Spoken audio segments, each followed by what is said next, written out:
নমস্কার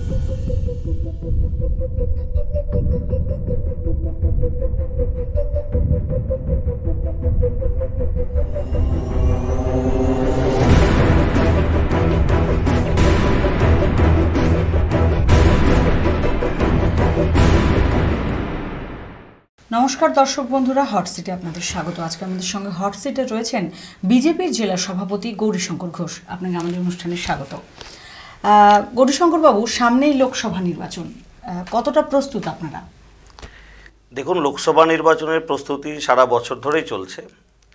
ইলেকশন ঘোষণার পর প্রত্যেকটা দল যেভাবে নিজেদেরকে সাজিয়ে গুছিয়ে নেমেছে, আমরাও ঠিক সেইভাবে শুরু করেছি। বুথ স্তর থেকে একেবারে মণ্ডল স্তর পর্যন্ত যারা সক্রিয় কার্যকর্তা, তাদের কী দায়িত্ব, কীভাবে ভোটারের কাছে পৌঁছানো যাবে, মিটিং মিছিল কোথায় হবে, পথসভা কোথায় হবে, এই যে বিভিন্ন বিষয়, প্রচারের বিভিন্ন মাধ্যম, সেগুলোকে সঠিকভাবে ব্যবহার করে আমরা একদম বুথ স্তরে ভোটারের কাছে পৌঁছতে চাইছি, যেটা ইতিমধ্যে শুরু হয়ে গেছে। 23 তারিখে প্রথম দফার এই জেলায় ভোট, দ্বিতীয় দফা 29 তারিখ ভোট। তো যেটা 23 তারিখে প্রথম দফার ভোট, সেটাতে আমরা অনেকটাই প্রচারে এগিয়ে গেছি। ঠিক তারপরে পরেই বহরমপুরটা নিয়েও আমরা ভাবছি, এখানেও প্রচার শুরু করেছি। হ্যাঁ, 29 তারিখ এখানে ভোট, হয়তো ওটা শেষ হওয়ার 6 দিন পরে। তো সারা জেলায় আমরা এর পূর্বেও অনেক নির্বাচন করেছি, পূর্বে খেটেছি, কিন্তু এবারে যেভাবে কার্যকর্তারা সক্রিয়ভাবে অংশগ্রহণ করছে, যেভাবে স্বতঃস্ফূর্তভাবে ভারতীয় জনতা পার্টির কর্মীরা ময়দানে নেমেছে। এর আগে আমরা কি দেখতাম, প্রার্থী আসার পরে সবাই নামতো, এখন সেটা পাল্টে গেছে পুরোপুরো। বিজেপির ক্ষেত্রে এবারে আমরা দেখতে পাচ্ছি যে ইলেকশন ঘোষণার দিন থেকেই শুরু করে দিয়েছে আমাদের কর্মীরা যে বিজেপির হয়ে প্রচার। অর্থাৎ আমরা প্রচারে সবথেকে বেশি জোর দিয়েছি, এটা মানুষের কাছে পৌঁছানো, বাড়ি বাড়ি গিয়ে প্রচার, সেই প্রচারটা আমরা বেশি জোর দিচ্ছি। আচ্ছা, আপনাদের প্রার্থী ঘোষণা করতে একটু দেরি হয়ে গেল, এটা কি প্রচারে কোনো প্রভাব পড়বে না? প্রচারে কি কম সময় পাচ্ছেন বলে মনে হলো না? দেখুন, ইলেকশন ঘোষণার সঙ্গে সঙ্গে যেহেতু আমরা প্রচারে নেমে গেছি, সেই জন্য প্রার্থীর নাম ঘোষণায় দেরি হওয়াতে আমাদের সেই ধরনের কোনো অসুবিধা নেই। যে শুধু একটা জিনিস, যে অন্যান্য দল আগে আগে গিয়ে প্রার্থীকে দেখাতে পেরেছে, আমরা একটু পরে গিয়ে প্রার্থীকে দেখাচ্ছি মানুষের সামনে। তো তাতে আমরা মনে হয় আমাদের সুবিধা হবে, কারণ আমরা সবার শেষে দেখাচ্ছি, এটাকেই বেশি মনে রাখবে মানুষ। যাদেরকে প্রথমে দেখেছে হয়তো ভুলে যাবে, অনেক আগেই দেখে দিয়েছেন। তো আমরা সেই সুবিধাটা পাবো যে আমরা পরে প্রার্থীকে দেখাচ্ছি মানুষের সামনে, মানুষ তাকে মনে রাখবে। আর প্রচারের ক্ষেত্রে আমরা পিছিয়ে নেই, কারণ আমরা অনেক আগে থেকেই প্রচার শুরু করেছি ইলেকশন ঘোষণার সঙ্গে সঙ্গে।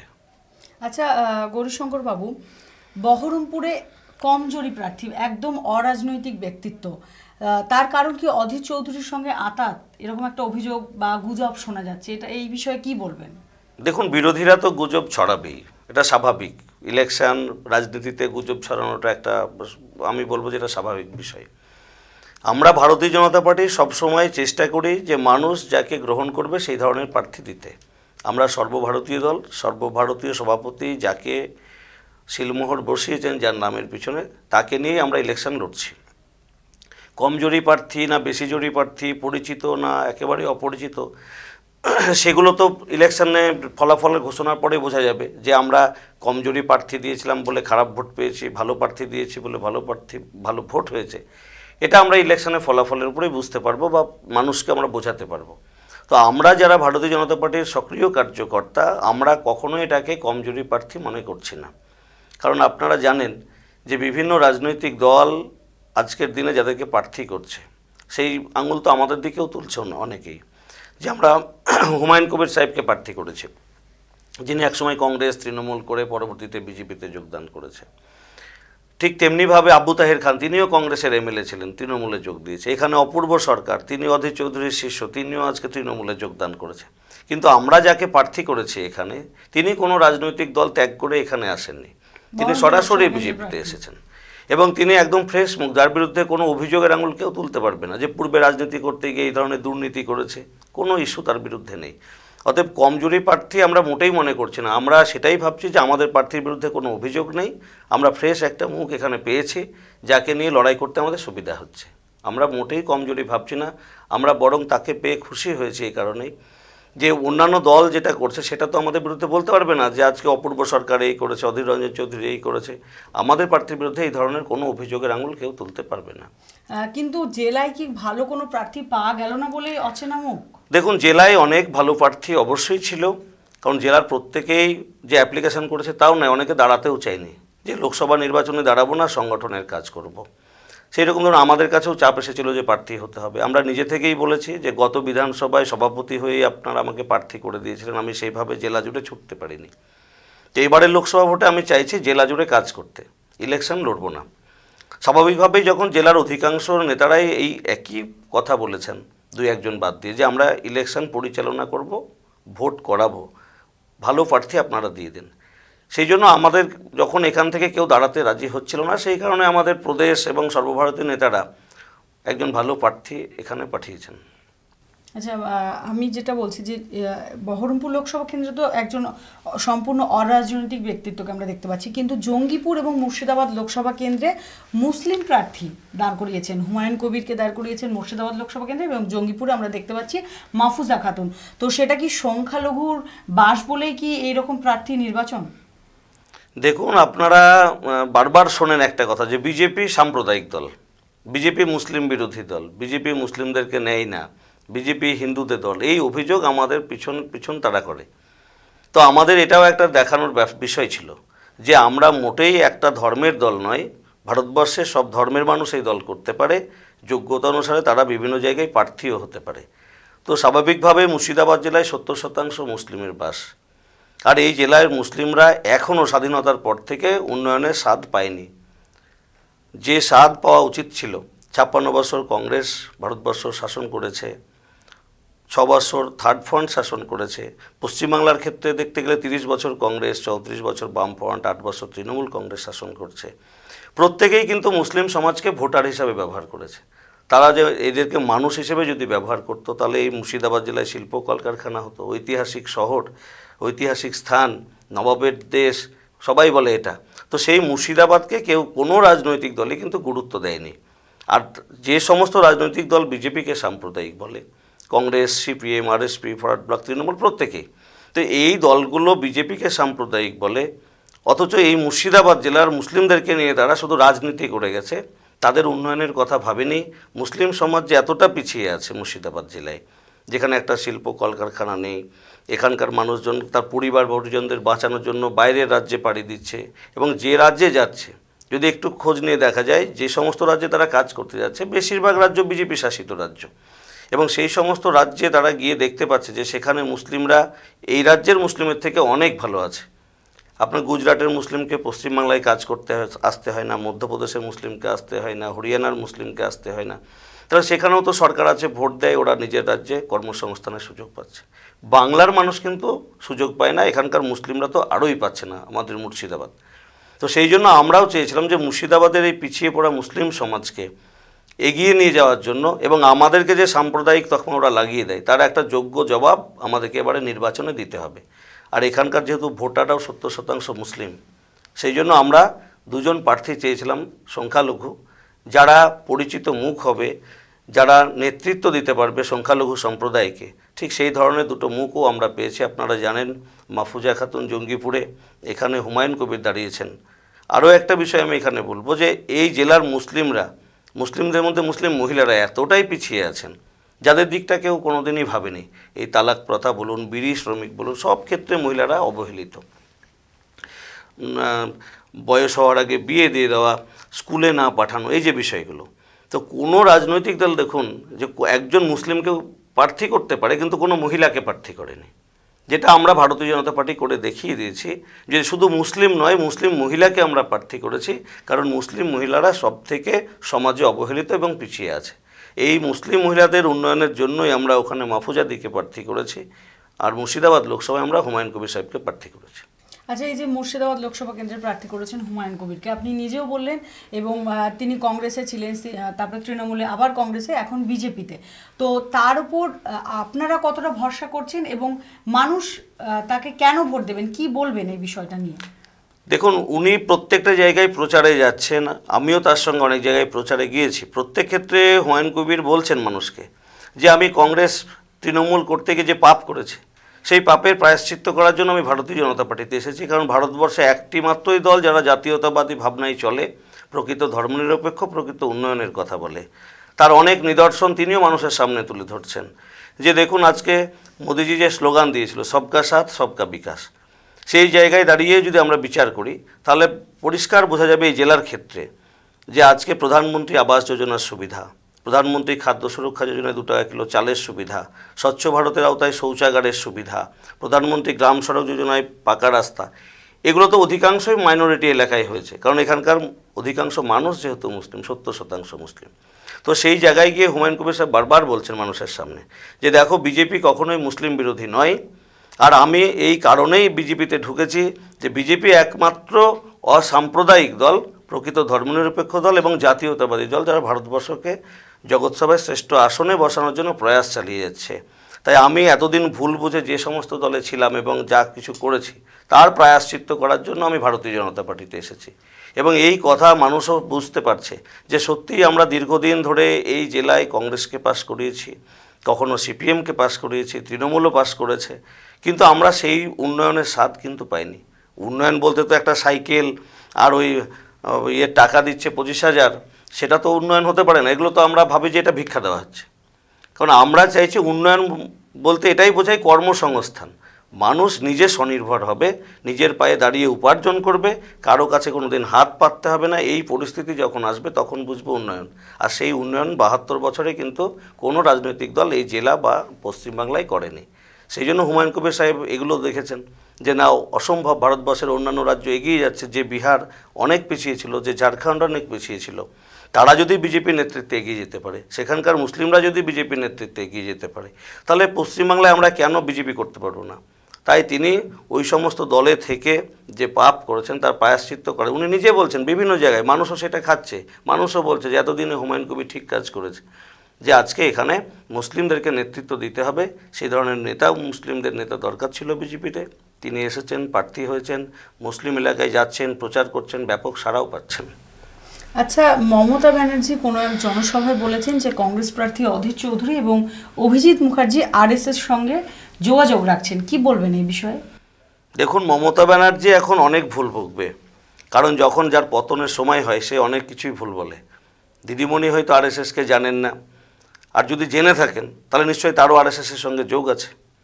তিনিও এড়িয়ে যেতে পারবেন না যে আরএসএসের সঙ্গে আমার সম্পর্ক নেই। উনি কী করে বুঝলেন যে আরএসএস কংগ্রেসকে সহযোগিতা করছে? তাহলে উনি নিশ্চয়ই আরএসএসের সঙ্গে যোগাযোগ রাখেন, এটা তো মানতেই হবে ওনাকে। যে আজকে আমি যখন কারো বিরুদ্ধে দেব তখন তো আমাকে জানতে হবে তার সঙ্গে আমার সম্পর্ক আছে। তাহলে আরএসএস যদি আজকে অধীর চৌধুরীকে আর অভিজিৎবাবুকে সহযোগিতাই করে, তাহলে আরএসএসের লোকের সঙ্গে মমতা ব্যানার্জিরও সম্পর্ক আছে, তাই তিনি বুঝতে পেরেছেন, নচেত তো বুঝতে পারতেন না। আর আরএসএস এমন একটা জাতীয়তাবাদী সংগঠন যাদের কাজ মানুষের মধ্যে জাতীয়তাবাদী চেতনার প্রসার ঘটানো, কখন রাজনৈতিক দলের হয়ে প্রচার করা আরএসএসের কাজ নয়। আমরাও আরএসএসের স্বয়ংসেবক ছিলাম একটা সময়, এখন রাজনৈতিক দলে এসে গেছি। আমরা সেই সময়েও দেখেছি যে জাতীয়তাবাদী চেতনার প্রসার ঘটানো, ভারতবর্ষের নাগরিককে জাতীয়তাবাদে উদ্বুদ্ধ করানো, এটাই তাদের মূল কাজ। কোনো রাজনৈতিক দলকে বা কোনো রাজনৈতিক দলের হয়ে ভোট ক্যাম্পেনিং করা আরএসএসের কাজ নয়। তাই মমতা ব্যানার্জি যে অভিযোগ তুলেছেন সেটা সম্পূর্ণ মিথ্যা, এবং তিনি আজকে পায়ের তলায় ওদের মাটি সরে যাচ্ছে বলে ভুল বকছেন। কখনোই হতে পারে না যে আরএসএস কংগ্রেসের হয়ে প্রচার করবে, এটা একেবারে অসম্ভব। আচ্ছা গৌরীশঙ্কর বাবু, মুর্শিদাবাদে সেভাবে ছাপ ফেলতে পারেনি বিজেপি, তো মানে কর্মীর অভাব না মানুষজন দলে যোগ দিচ্ছেন না, কি বলবেন এই বিষয়ে? দেখুন, মুর্শিদাবাদ জেলায় বিজেপি ছাপ ফেলতে পারেনি না ফেলতে দেওয়া হয়নি সেটাও বিতর্কের বিষয়। দীর্ঘদিন দেখুন, একটা বিষয় তো অনেক রাজনৈতিক দল তারা বারবার একটা কথা বলে, বিজেপি সাম্প্রদায়িক। এই যে বিজেপি সাম্প্রদায়িক এই কথাটা তারা বলে একটাই কারণে, যেন বিজেপিকে মুসলিমরা ভোট না দেয়। কারণ মুসলিম সমাজ যখনই ভোট দেওয়া শুরু করবে, এখানে 70% যেহেতু মুসলিম ভোটার, বিজেপিকে যদি এখানে ভালো পজিশানে আসতে হয় তাহলে মুসলিম ভোট অবশ্যই দরকার আছে। এই মুসলিম সমাজকে ওরা দূরে সরিয়ে রাখার জন্য বারবার মুর্শিদাবাদে একই প্রচার করত। তার সত্ত্বেও আপনারা দেখবেন যে গত পঞ্চায়েত নির্বাচন গেল, সেই পঞ্চায়েত নির্বাচনে মুর্শিদাবাদ জেলায় সব থেকে বেশি আক্রান্ত হয়েছে ভারতীয় জনতা পার্টি। আমরা যেখানেই প্রার্থী দিতে গেছি আক্রান্ত হয়েছি। কংগ্রেস, সিপিএম, আরএসপি এতটা আক্রান্ত হয়নি। অর্থাৎ এখানে বিরোধী হিসাবে বিজেপি উঠে আসছিল, এটা তৃণমূল কংগ্রেস বুঝতে পেরেছিল। তার জন্য পঞ্চায়েতের সমস্ত বিডিও অফিসে বলুন, এসডিও অফিসে বলুন, বিজেপি আক্রান্ত হয়েছে। এবং এই আক্রমণের মধ্যে দিয়েও আমরা যে কয়েকটা জায়গায় প্রার্থী দিতে পেরেছিলাম, এবং ভোটের দিন ছাপ্পা রিগিংকে প্রতিরোধ করে গণনার দিনেও ছাপ্পা রিগিং প্রতিরোধ করতে পেরেছি, সেখানেই বিজেপি সাফল্যের মুখ দেখেছে। আপনারা পাশে মহুলা গ্রাম পঞ্চায়েত, এখানে 17টা প্রার্থী দিয়ে আমরা 14খানা গ্রাম পঞ্চায়েত জিতেছি, 18টার মধ্যে 2টো পঞ্চায়েত সমিতি জিতেছি, সাটুই চৌরিগাছা অঞ্চলে আমরা জিতেছি। ঠিক সেই রকমভাবে শক্তিপুরের আমরা অনেকগুলো অঞ্চল যেখানে ভোট গণনার পরে যে সমস্ত কার্যকর্তারা ভোট গণনায় থাকেন তারা বেরিয়ে এসেও আমাদেরকে শুনিয়েছেন যে বিজেপি প্রায় 40-41টা সিট জিতেছিল, কিন্তু তৃণমূলের নামে সার্টিফিকেট লেখানো হয়েছে জোর করে। তো এই যে আমাদের সঙ্গে যে কারচুপি করা হয়েছে, যদি এটা না হতো তাহলে বুঝতে পারা যেত যে মুর্শিদাবাদ জেলায় বিজেপি কতটা প্রভাব বিস্তার করেছে। আপনি কংগ্রেস, সিপিএম বলুন, আরএসপি বলুন, কোনো রাজনৈতিক দল মুর্শিদাবাদ জেলায় এককভাবে, তৃণমূল ছাড়া কেউ এককভাবে একটা পঞ্চায়েতও জিততে পারেনি। আমরাই ভারতীয় জনতা পার্টি মহলা গ্রাম পঞ্চায়েত বিরোধী পক্ষ, তৃণমূলকে যদি সরকারি পক্ষ ধরে তাহলে বিরোধী পক্ষে বিজেপি একমাত্র মহলা গ্রাম পঞ্চায়েত এককভাবে আমরা জিতেছি, সাটুইটাও তাই। তাহলে সেক্ষেত্রে আমরা ছাপ ফেলতে পারিনি, এটা ভুল কথা। যদি পঞ্চায়েতে সুষ্ঠু নির্বাচন হতো, আমরা এই জেলাতে 50-এর অধিক গ্রাম পঞ্চায়েত এককভাবে দখল করতাম। তা আমাদেরকে যেহেতু ভোটে লড়াই করার সুযোগ দেয়নি মমতা ব্যানার্জির প্রশাসন এবং তার হারমাত বাহিনী, বিজেপিকে ভোটে দাঁড়াতে দেয়নি, মানুষ বিজেপিকে ভোট দিতে বলেই মানুষকে বাধা দিয়েছে। সেই কারণে আমরা এখানে প্রমাণ রাখতে পারিনি যে আমাদের সংগঠন মজবুত হয়েছে। এই লোকসভা ভোটের মধ্যে দিয়ে প্রমাণিত হবে যে বিজেপি মুর্শিদাবাদ জেলায় সংগঠন মজবুত করেছে। আচ্ছা গৌরীশঙ্কর বাবু, পঞ্চায়েত ভোটে তো বলা যেতে পারে যে প্রহসন হয়েছিল, আপনি নিজেও বললেন যে সুষ্ঠুভাবে ভোট হয়নি, মনোনয়ন জমা দিতে পারেননি। তো লোকসভা নির্বাচনে ভোট কীরকম হবে, কি ভাবছেন? দেখুন, আমরা তো সবসময়ই ভাবি যে কেন্দ্রীয় নির্বাচন কমিশন এর আগেও যে নির্বাচনগুলো পরিচালনা করেছেন সেগুলো সুষ্ঠু নির্বাচন হয়েছে, অবাধ নির্বাচন হয়েছে। 2009-এ আমরা দেখেছি লোকসভা ভোটে অবাধ নির্বাচন হয়েছিল বলে বিরোধী পক্ষ বামেদের থেকে অনেক বেশি লোকসভা সিট জিতেছিল। 2011 নির্বাচনে আমরা দেখেছি অবাধ সুষ্ঠু নির্বাচন হয়েছে, রাজ্যের মুখ্যমন্ত্রী হেরে গেছে, অনেক মন্ত্রী হেরে গেছে, তৃণমূল কংগ্রেস এককভাবে গরিষ্ঠতা পেয়েছে। অর্থাৎ মানুষের যে ক্ষোভ পুঞ্জীভূত হয়েছিল, যখন মানুষ বুথে গিয়ে নিজের ভোট নিজে দেওয়ার সুযোগ পেয়েছে, সঙ্গে সঙ্গে সরকার বিরোধী ভোট মানুষ কিন্তু দিয়েছে। তাই কেন্দ্রীয় বাহিনী থাকলে শান্তিপূর্ণ অবাধ নির্বাচন হওয়ার সম্ভাবনা 100% নিশ্চিত, যেটা আমরা আগের নির্বাচনগুলোই দেখেছি। এবারও যেহেতু কেন্দ্রীয় নির্বাচন কমিশন নির্বাচন পরিচালনা করছে, কেন্দ্রীয় বাহিনী থাকছে, কেন্দ্রীয় পর্যবেক্ষক থাকছে, আমাদের বিশ্বাস যে এখানে সুষ্ঠু শান্তিপূর্ণ নির্বাচন হবে। গতকাল 2টো লোকসভায় ভোট হয়ে গেছে আমাদের রাজ্যে, প্রথম দফার ভোটে। সেখানেও আমরা দেখেছি যে বেশ কিছু জায়গায় ছাপ্পা রিগিং তৃণমূল কংগ্রেস করেছে, আমরা আমাদের দলের তরফ থেকে অভিযোগ জানিয়েছি কমিশনে। তো বাকি ক্ষেত্রগুলোতে অনেকটাই অবাধ শান্তিপূর্ণ ভোট হয়েছে, যেগুলোতে ছাপ্পা রিগিং করতে পারেনি। আর আপনারাও জানেন যে সব বুথে কালকে কেন্দ্রীয় বাহিনী ছিল না। তাই আমরা কমিশনের কাছে এর আগেও জানিয়েছি, মুর্শিদাবাদ জেলায় আমরা ডিএম সাহেবকে জানিয়েছি যে মুর্শিদাবাদ জেলায় প্রত্যেকটা বুথ স্পর্শকাতর। এখানে অবাধ শান্তিপূর্ণ নির্বাচন করতে হলে প্রত্যেক বুথে কেন্দ্রীয় বাহিনী রাখতে হবে, কেন্দ্রীয় পর্যবেক্ষক রাখতে হবে। তাই আমাদের বিশ্বাস কমিশন মুর্শিদাবাদ জেলায় সুষ্ঠু নির্বাচন করানোর জন্য কেন্দ্রীয় বাহিনী পর্যাপ্ত পরিমাণে দেবে। কারণ তাদের হাতে রেকর্ড আছে যে পঞ্চায়েতে এখানে মাত্র 34% বুথে ভোট হয়েছে, বাকি বুথে ভোট হয়নি, নির্বাচন লড়তে পারেনি। তো এখানে স্পর্শকাতর বুথ বেশি। আমাদের বিশ্বাস এখানে শান্তিপূর্ণ নির্বাচন হবে কেন্দ্রীয় বাহিনীর তত্ত্বাবধানে, কেন্দ্রীয় পর্যবেক্ষকের তত্ত্বাবধানে। মানে কতটা ভরসা করছেন প্রশাসনের উপর? পশ্চিমবাংলার প্রশাসনের উপরে আমাদের ভরসা নেই, কারণ যেখানে সিভিক ভলেন্টিয়ার, যেখানেই পশ্চিমবাংলার পুলিশ, সেখানেই কালকে ছাপ্পা রিগিং হয়েছে। কেন্দ্রীয় বাহিনী যেখানে যেখানে ছিল সেখানে কিন্তু ছাপ্পা রিগিং হয়নি। তাই যদি আমাদের এই জেলায় সব বুথে কেন্দ্রীয় বাহিনী থাকে, কেন্দ্রীয় পর্যবেক্ষক থাকে, তাহলে অবশ্যই সুষ্ঠু শান্তিপূর্ণ নির্বাচন হবে বলে আমাদের বিশ্বাস। এর পূর্বেও আমরা সেটা দেখেছি। আর যদি এখানে সব বুথে নির্বাচন কমিশন কেন্দ্রীয় বাহিনী না দিতে পারে, কেন্দ্রীয় পর্যবেক্ষক না দিতে পারে, তাহলে আবারও একটা প্রহসন সামনে দেখা দেবে, যেটা আমরা পঞ্চায়েত ভোটে দেখেছি। কারণ এখানকার সিভিক ভলেন্টিয়ার বলুন, আর এখানকার পুলিশ প্রশাসন বলুন, আর এখানে যারা সরকারি কর্মচারী বলুন, তাদেরকে ভয় দেখিয়ে তৃণমূলের হয়ে কাজ করতে বাধ্য করা হচ্ছে। আপনি তো আপনারাও দেখছেন, আমরা শুধু নয়, যে যারা শিক্ষাকর্মী, যারা ভোট কর্মী হিসাবে যাচ্ছে, তারা পর্যন্ত মানে আশঙ্কাগ্রস্ত যে আমাদের উপরে আক্রমণ হবে অবাধ নির্বাচন করাতে গেলে। তারাও বলছে যে কেন্দ্রীয় বাহিনী ছাড়া আমরা ভোট করাতে যাব না। তো এতে বোঝা যাচ্ছে যে বাংলার প্রশাসনের উপরে কারো আর ভরসা নেই। তাই কেন্দ্রীয় বাহিনী থাকলে অবাধ শান্তিপূর্ণ নির্বাচন হবে বলে আমাদের বিশ্বাস। আর অবাধ শান্তিপূর্ণ নির্বাচন হলে তৃণমূল কংগ্রেসের এবারে মুর্শিদাবাদ জেলায় একেবারে ধরাশায়ী অবস্থা হবে, এটা নিশ্চিত। আচ্ছা গৌরীশঙ্কর বাবু, প্রধান প্রতিপক্ষ হিসেবে কাকে দেখছেন, তৃণমূল না কংগ্রেস? আমরা মুর্শিদাবাদ লোকসভা এবং বহরমপুর যে লোকসভা, দুটো লোকসভাতেই আমরা প্রতিপক্ষ হিসেবে কংগ্রেসকে দেখছি। কারণ এখানে অধীর রঞ্জন চৌধুরী 20 বছর ধরে সাংসদ আছেন, তার বিরুদ্ধেই লড়াইটা আমাদের। কারণ তিনি 20 বছর এখানে সাংসদ হিসাবে থেকেও মুর্শিদাবাদ জেলায় সেই রকম উন্নয়ন কিছু করতে পারেননি। তিনি রেল প্রতিমন্ত্রী হয়েছেন, রেলের ডবল লাইনের কাজ তিনি করতে পারেননি, ওপারে ডবল লাইন ইলেকট্রিসিটি করতে পারেনি। সবটাই কিন্তু 14 মোদী সরকার আসার পর করেছে। তো সেই জন্য আমাদের লড়াই যে বহরমপুর শহর, বহরমপুর লোকসভাকে উন্নয়নের সব সুফল পেতে গেলে এখানে অধীর চৌধুরীকে হারাতে হবে। কারণ তিনি যে নৌকায় দাঁড়িয়ে লড়াই চালাচ্ছেন সেই নৌকা একটা ফুটো নৌকা। এখান থেকে লড়াই করে তিনি মুর্শিদাবাদের উন্নয়ন করতে পারবেন না, বহরমপুরে উন্নয়ন করতে পারবেন না। সেই জন্য প্রতিপক্ষ অবশ্যই অধীর রঞ্জন চৌধুরী এখানে। ঠিক আমরা মুর্শিদাবাদ লোকসভা সিটেও সেটাই ভাবছি যে বামপন্থী এমপি আছেন বর্তমানে, কিন্তু ওখানে লড়াইটা হবে কংগ্রেসের সঙ্গে, আবু হেনার সঙ্গে হুমায়ুন কবির। কিন্তু কেন ওখানে তো বর্তমানে রয়েছেন বামফ্রন্টের এমপি, দেখুন বামফ্রন্টে যিনি এমপি 5 বছরে বামপন্থী লোকেরাই বলছে যে তাকে আমরা চোখে একবারও দেখতে পাইনি। এই যে জনসংযোগ বিচ্ছিন্ন হয়ে আছেন উনি, সেই জন্য মানুষ আর তার পক্ষে নেই। আর তাছাড়া সারা দেশ জুড়ে বামপন্থীদের যেভাবে শক্তি ক্ষয় হয়েছে, এই রাজ্য এই জেলায় বামপন্থীদের অস্তিত্বই নেই। আজকে তাদের শরিক দলগুলো আপনি দেখতে পাচ্ছেন যে বহরমপুরে প্রার্থী দিচ্ছে ঈদ মোহাম্মদ আরএসপির, আর বামপন্থীরা বলছে ও আমাদের প্রার্থী না। তারা নিজেদের অস্তিত্বহীনতায় ভুগছে। এই পরিস্থিতিতে মুর্শিদাবাদ জেলার লোক বামপন্থীদের পাশে নেই, তাই তাদের সঙ্গে কখনোই আমাদের প্রতিদ্বন্দ্বিতার কথা ভাবতেই পারি না। এখানে প্রতিদ্বন্দ্বিতাই থাকবে মুর্শিদাবাদ সিটে কংগ্রেসের সঙ্গে বিজেপি, এখানেও আমরা কংগ্রেস বিজেপির সঙ্গে প্রতিদ্বন্দ্বিতা হবে। আচ্ছা, কে কে আসছে প্রচারে?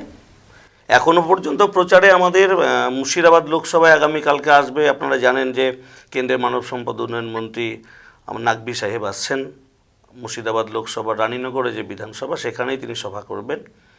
16 তারিখে রাজ্য সভাপতি দিলীপবাবু আসছেন, রোড শো করবেন বহরমপুর লোকসভায়, বহরমপুর শহরে।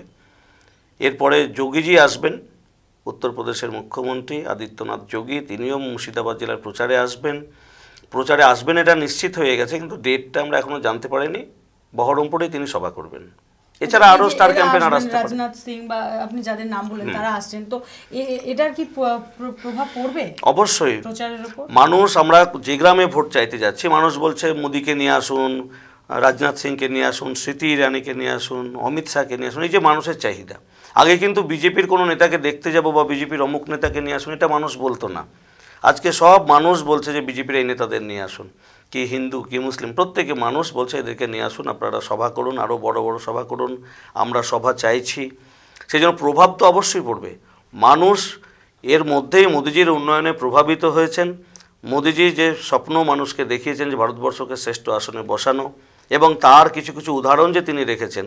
আজকে দেখুন ভারতবর্ষের যে বিদেশ নীতিতে সফলতা, এর আগে অনেক প্রধানমন্ত্রী হয়েছেন, যে ভারতবর্ষের প্রধানমন্ত্রী অন্য রাষ্ট্রকে প্রভাবিত করতে পারে, এই ধরনের আমরা স্বপ্ন দেখতাম। আচ্ছা গৌরীশঙ্কর বাবু, প্রচারে কে কে আসছেন?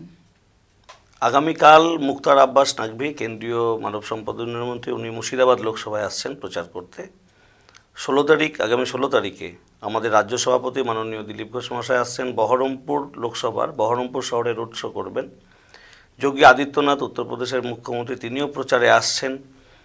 ডেটটা আমরা এখনও পাইনি, তিনিও এই রাজ্যে আমাদের এই জেলায় প্রচারে আসবেন। এছাড়াও আরও অনেকে স্টার ক্যাম্পেনার আসবেন, তাদের এখনও আমরা সময়সূচি পাইনি, পেলে আমাদের আপনাদের জানিয়ে দেব।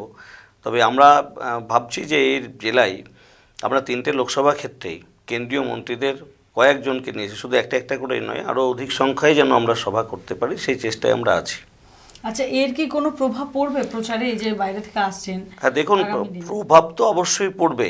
মানুষের মনে এমনিতেই ছাপ পড়ে গেছে যে মোদিজির সভা, আপনারা দেখলেন যে একটা সভা শিলিগুড়িতে হচ্ছে, একটা ব্রিগেডে হচ্ছে, একই দিনে দুটো সভা ভারতবর্ষের ইতিহাস, বাংলার ইতিহাসে আমি বলবো কোনো রাজনৈতিক দল করেনি, আমরাই প্রথম। এছাড়াও কদিন পরে আমরা কোচবিহারে সকাল 10টার সময় সভা মোদিজির, সেখানেও কাতারে কাতারে মানুষ। বাংলার মানুষ বারবার চাইছে যে মোদিজি আসুক, এই জেলার মানুষও চাইছেন যে মোদিজিকে নিয়ে আসুন, অমিতজিকে নিয়ে আসুন, স্মৃতি ইরানিকে নিয়ে আসুন, রাজনাথ সিংকে নিয়ে আসুন। মানুষ যে এদেরকে চাইছে, এবং চাওয়ার পিছনে তো কারণ আছে। যে আজকে প্রধানমন্ত্রী যেভাবে পাকিস্তানকে প্রত্যাঘাত করলেন, ভারতবর্ষের বিদেশ নীতি এতটা শক্তিশালী জায়গায় চলে গেছে যে আজকে অন্যান্য দেশকে প্রভাবিত করেছেন নরেন্দ্র মোদী। আমরা অভিনন্দন বার্তাকে ফেরত পাওয়ার ক্ষেত্রে তার প্রমাণটা আমরা পেয়ে গেছি, যে বিশ্ব জনমত যেভাবে ভারতের পাশে দাঁড়িয়েছিল, তাতে পাকিস্তান বাধ্য হয়েছে অভিনন্দনকে ফেরত দিতে। তো এই যে বিষয়গুলো, এটা পুরো যুব সমাজ এমনভাবে নিয়েছে বা ভারতবর্ষের মানুষ এমনভাবে নিয়েছে যে এই ধরনের একজন রাষ্ট্রনায়ক ভারতবর্ষে দরকার। এ স্বাভাবিকভাবেই তার বক্তব্য শোনার জন্য তার মতো স্টার ক্যাম্পেনারদেরকে সবাই চাইছে। তার একটা প্রভাব তো অবশ্যই পড়বে। এই জেলাতেও মোদিজির প্রভাব, অমিতজির প্রভাব, স্মৃতি ইরানি, রাজনাথ সিং, সবার প্রভাব পড়বেই। তার সঙ্গে যারা আসছেন তাদের প্রভাব তো পড়বেই।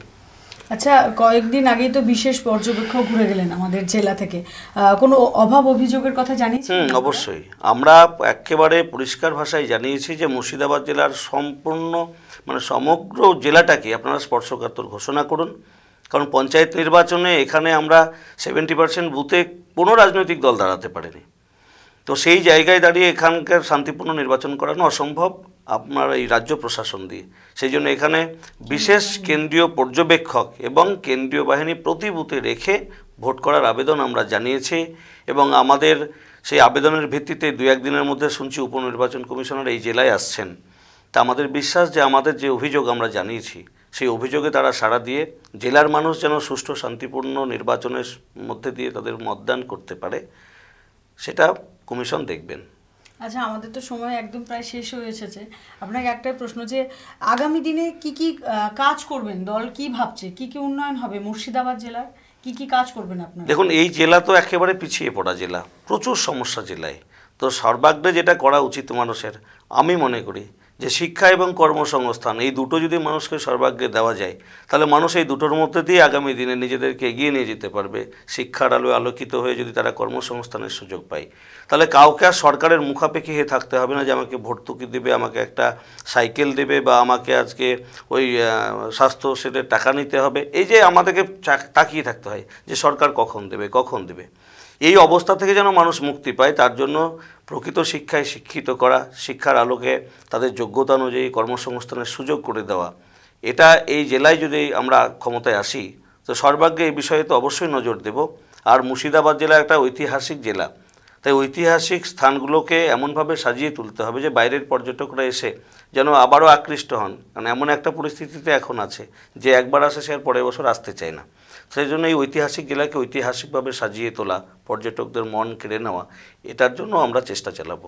সর্বাগ্রে এই ইস্যুগুলো থাকবে। তাছাড়া গঙ্গা পদ্মা ভাঙন, মহিলাদের নিরাপত্তা, এই বিষয়গুলো তো অবশ্যই থাকবে অগ্রাধিকারের ভিত্তিতে।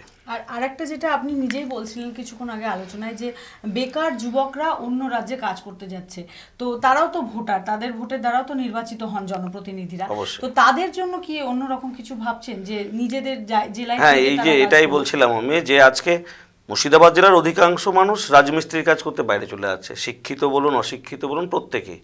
তো আজ যদি এই জেলায় শিল্পের পরিকাঠামো উন্নত করা যায় বা শিল্প পরিকাঠামো গড়ে তোলা যায়, এখানে তো কোনো শিল্প নেই, একটাই আছে ক্ষতিকর শিল্প, সেটা হচ্ছে বিড়ি শিল্প। যে বিড়ি বাঁধতে গিয়ে মহিলারা বলুন শিশুরা বলুন যক্ষা রোগে আক্রান্ত হচ্ছে। আমরা এই ধরনের শিল্প বলছি না, যে শিল্পে পুরুষ মহিলা প্রত্যেকেই কাজ পাবে। শিল্প কলকারখানা গড়ে তুলে মানুষকে কর্মসংস্থানের সুযোগ পাইয়ে দিতে আমরা চাইছি, যেন এই জেলার মানুষকে নিজের পরিবার পরিজন ছেড়ে অন্য জেলায় বা অন্য রাজ্যে পাড়ি দিতে না হয়। এটার দিকে আমরা নজর রাখবো। গৌরীশঙ্কর বাবু, আমাদের সময় হটসিটে একদম শেষ হয়ে এসেছে। আমরা নিশ্চয়ই আবারও আপনাকে পাবো আমাদের অনুষ্ঠানে। অবশ্যই। আগামী দিনে দর্শক বন্ধুরা আমরা হটসিটে পাবো অন্যান্য রাজনৈতিক ব্যক্তিত্বকে। আজকের মতো হটসিট এ পর্যন্তই। ভালো থাকবেন, নমস্কার।